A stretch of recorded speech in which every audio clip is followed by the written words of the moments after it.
మెదక్ జిల్లా ఎల్లాపూర్లో high drama చోటు చేసుకుంది. ఓ కొత్తగా జంట ప్రేమించి పెళ్లి చేసుకున్నారు. సో ప్రేమించి పెళ్లి చేసుకున్నటువంటి ఆ అమ్మాయి తల్లిదండ్రులు ఇప్పుడు వాళ్ళ కుటుంబం ఒక్కసారిగా కులాంతర వివాహం చేసుకుంటామని చెప్పి అబ్బాయి ఇంటికి వచ్చి ఆ అబ్బాయి కుటుంబాన్ని చితకబాది ఆ అమ్మాయిని అక్కడి నుంచి మళ్ళీ కిడ్నాప్ చేసుకుని వెళ్ళిపోయారు. ఈ ఘటన జరిగిన మెదక్ ఎల్లాపూర్లో. సో ప్రేమ పెళ్లి చేసుకున్నటువంటి నూతన వధువుని కిడ్నాప్ చేశారు. కులాంతర వివాహం చేసుకుందనే కోపంతోనే యువతిని కిడ్నాప్ చేసుకు వెళ్ళారు బంధువులు. 4 కార్లో వచ్చి యువతి భర్త ప్రణయ్ పై దాడి చేసి ఆయన కుటుంబ సభ్యులపైన దాడి చేసి ఇంట్లోకి చొరబడి అడ్డొచ్చిన వారిని అడ్డు తొలగించుకొని ఇప్పుడు వారు ఆ అమ్మాయిని కిడ్నాప్ చేసుకొని వెళ్ళారు. ఈ నెల 6వ తేదీన సాలాబత్పూర్కు చెందినటువంటి యువతిని ప్రేమ పెళ్లి చేసుకున్నాడు ఎల్లాపూర్కు చెందిన ప్రణయ్. కులం వేరే కావడంతో పెళ్లికి అంగీకరించలేదు యువతి తల్లిదండ్రులు. ఇక పోలీస్ స్టేషన్లో ప్రణయ్ ఫిర్యాదు కూడా చేశాడు.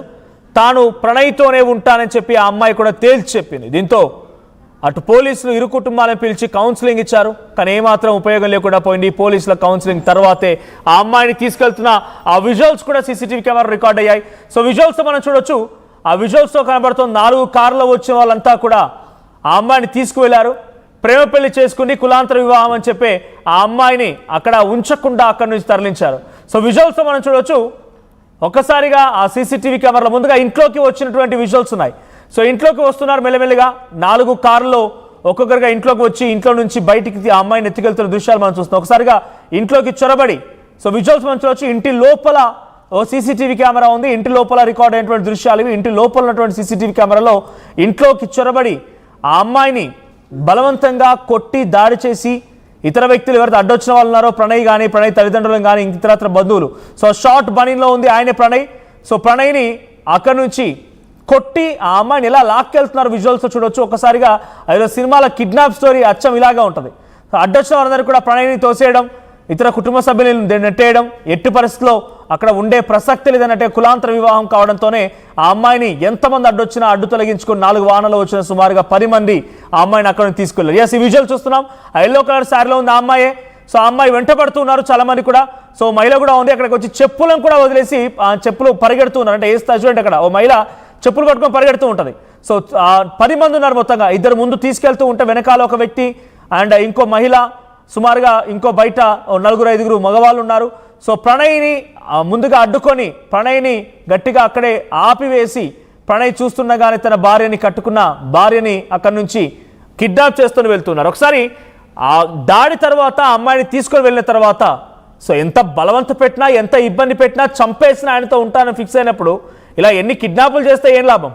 పోలీసులు నచ్చ చెప్పినా కూడా పట్టించుకోకుండా, పోలీసులు కౌన్సిలింగ్ ఇచ్చినా పట్టించుకోకుండా కిడ్నాప్ చేశారు. ఇక్కడ మనం చూస్తున్నాం TS 17G 8172 నెంబర్ గల ఈ కార్లోనే ఆ అమ్మాయిని తరలించారు. ఒకసారి దాడి తర్వాత ఆ కుటుంబ సభ్యులు మాట్లాడుకొచ్చారు. వారు ఏం మాట్లాడారో చూద్దాం. దాడి చేసేసరికి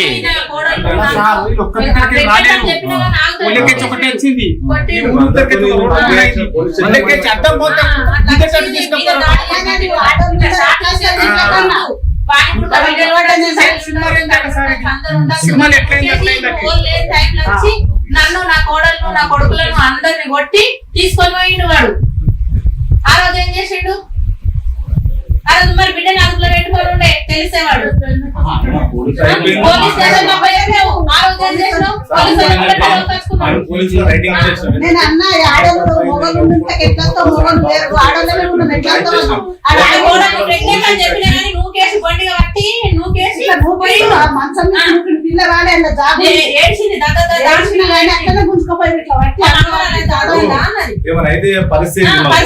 మాది ఎల్లాపూర్.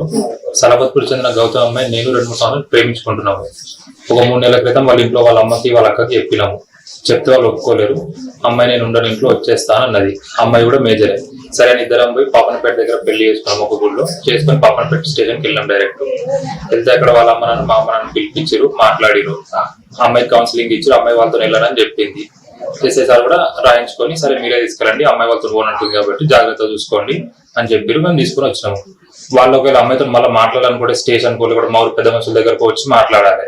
ఒకవేళ మనం మాట్లాడాలనుకుంటే. కానీ డైరెక్ట్ ఎవరికి చెప్పకుండా మధ్యాహ్నం ఎవరు లేని టైంలో 30 మంది వచ్చి మా ఇంట్లోకి బలవంతంగా వచ్చేసి అమ్మాయిని బలవంతంగా లాక్కొని వెళ్ళిపోయారు. వెళ్తున్నప్పుడు అమ్మాయి నేను రానున్నా కానీ బలవంతంగా రోడ్డు పైన గుంజుకుంటూనే వెళ్ళిపోయారు. నిన్న అదే సీసీ ఫుటేజ్ తీసుకుపోయి ఎస్ఐ సార్ కంప్లైంట్ ఇచ్చినాము.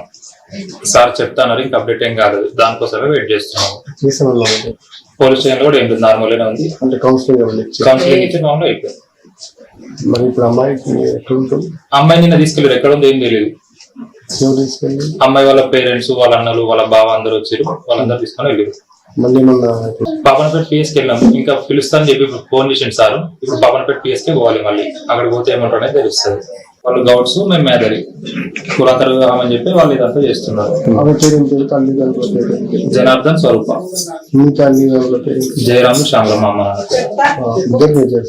మేమిద్దరం మేజర్స్ అని చెప్పి ఎస్ఐ సార్ అక్కడ రాయించుకొని మరి పంపించేసిండు.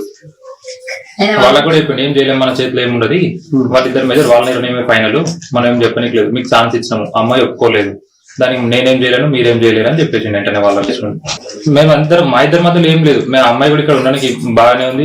నిన్న వాళ్ళ ఇంట్లో కూడా ఫోన్ చేసిరు మా మార్నింగ్, మా ఫ్రెండ్ తో కాన్ఫరెన్స్ మాట్లాడి వాళ్ళ అమ్మ నాన్న బాగాలేరు, అమ్మ నాన్న ఐసీయూలో ఉన్నాడు, వచ్చి చూసుకో వాళ్ళు చనిపోతారేమో, ఎట్లుందో నీకోసం ఆలోచిస్తున్నారు నిన్న ఫోన్ చేసిరు. అమ్మాయి చెప్పింది నేను రాను, నేను ఇక్కడనే మంచిగానే ఉన్నా, మీరు జాగ్రత్త చూసుకున్నారను, ఇప్పుడు తర్వాత ఎప్పుడైనా వస్తాను కూడా చెప్పింది.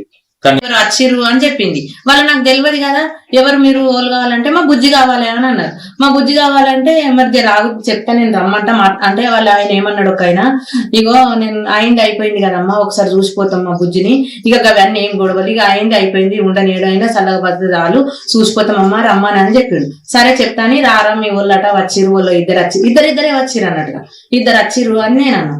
అంటే ఇక అమ్మాయి డ్రెస్ సెట్ చేసుకుంటుంది వస్తా బయటకు అని చెప్పి, ఇక పోయి మా కోడలు ఇక వాళ్ళు డైరెక్ట్ ఒకళ్ళు ఇద్దరు ఇక వచ్చిర్రు. నన్ను ఇక్కడ నిలబడితే మా యారాలు నేను నిలబడితే ఇద్దరిని ఇట్లా నూకేసిరు మొత్తం, ఇక్కడ అంత తోలంతా లేచిపోయింది. ఇక నూకేసి వచ్చి ఒక ఆయన వచ్చి ఊరికి ఆమెను గుంజుకొచ్చిండు, ఇక ఇట్లా మా కోడలు నూకేసిండు మొత్తం, ఇట్లా తొడ మీద ఇట్లా నలిసిండు, ఈ కడుపులో గుద్దిండు. ఇక ఆమె అట్లనే పడిపోయింది బెడ్ మీద, ఆమెను గుంజుకొని పోయిండు. ఇప్పటికినా నడవస్తలేదు మా కోడలకు, వాడు చంపాలని వచ్చిండు. ఇక 30 మంది ఏకదమ్ము వచ్చేసిరు నూక్కుంటా. ఎట్లా ఇంత లొల్లి చేసినాక కూడా మేము ఎట్లా వదులుతాం, అమ్మాయి మాకే కావాలి, ఇప్పుడు మేము అసలు వదలము. అప్పుడు ఏం చేసిండు, 3 ఏళ్ల కోళ్ళు ఏం చేసిరు, అదుపులో పెట్టుకొని ఉండి తెలిస్తే చెప్పిర్రు కదా, 2-3 నెలల కోళ్ళు జాగ్రత్త ఉంచుకొని ఉండి ఏటన్నా పెళ్లి చేసి ఉండి. మరి ఇలా నా కొడుకు అమ్మాయి ఇష్టపూర్వంగానే అక్కడికి వెళ్ళి ఇక్కడికి వచ్చింది కదా, మావాడు పోయి లాక్కొచ్చిండా చేసుకుంటందుకు? ఆమె వస్తేనే కదా, ఆమె ఇష్టపూర్వంగా వస్తేనే కదా చేసుకుంది. ఇలా నా కొడుకుని చంపుతాని బెదిరించి పిల్లని తోలుకొని పోయి ఆమెకి ఇప్పుడు 100 పోసినా కానీ ఆమె ఇప్పుడు నా కొడుకు ఏం నమ్మకం ఉంటది? వాళ్ళు ఏమైనా మా ఫ్యామిలీకి ఏమైనా వాళ్ళే బాధ్యతలు, ఖచ్చితంగా వాళ్ళే చర్య తీసుకోవాలి. మీరు ఇవన్నీ నింపుకున్నట్టు కాదు, వాళ్ళ మీద చర్య తీసుకోవాలి మీరు. ఖచ్చితంగా న్యాయం కావాలి మాకు, ఆ పిల్ల కొడుకు మాకే కావాలి. ఇక వదిలేది లేనే లేదు అసలుకి. నా కోడలు ఇప్పుడు తాళి కట్టిండు కాబట్టి నా కోడలే, ఆమె ఖచ్చితంగా రావాలి, మీరు న్యాయం